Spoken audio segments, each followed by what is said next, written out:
50 বছর ধরে কিছু শীর্ষ ব্যবসা প্রতিষ্ঠানকে কর ছাড় দিয়ে লালন পালন করছে সরকার।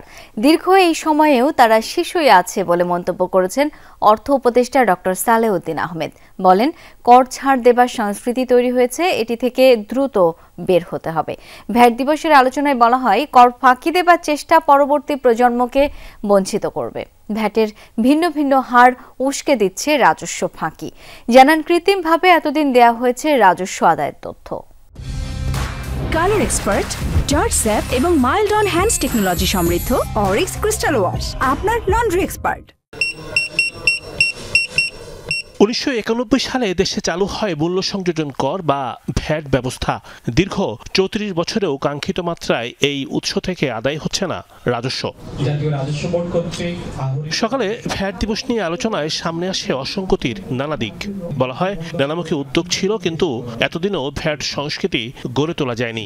আদায় বৃদ্ধির ক্ষেত্রে মূল অন্তরায় ভিন্ন ভিন্ন হার। কাগজে রাজস্ব নয়, আইবাস প্লাস প্লাস সিস্টেমে প্রদর্শিত রাজস্ব এখন প্রকৃত নিখাত রাজস্ব। ইন্ডাস্ট্রিয়াল ডেভেলপমেন্ট ছাড়া বস্তুপক্ষে আমাদের কিন্তু সামনে যাবার আর কোনো উপায় নেই। রেটের কারণে অনেক সময় ভ্যাট প্রদান করতে সাধারণ মানুষ বা ব্যবসায়ীগণ অনীহা প্রকাশ করেন।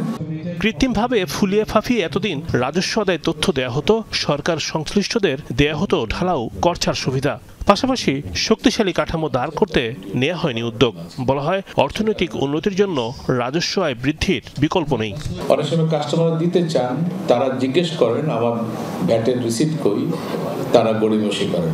এমন কমপ্লেনও আছে যে কাস্টমার ভ্যাট দিয়েছেন, কিন্তু আমাদের সম্মানিত ব্যবসায়ীগণ ঠিক মতো সেটা সরকারি কোষাগারে জমা দেননি। যতই আমাদের আয় কমে যাবে বা প্রত্যাশা অনুযায়ী আয় আদায় না হবে, ততই আমরা ঋণের পরিমাণে বেড়ে যাবে এবং ঋণ জর্জরিত হয়ে যাবে। দিনের পর দিন কর ছাড় দেবার প্রবণতা টেকসই কোনো পন্থা নয়।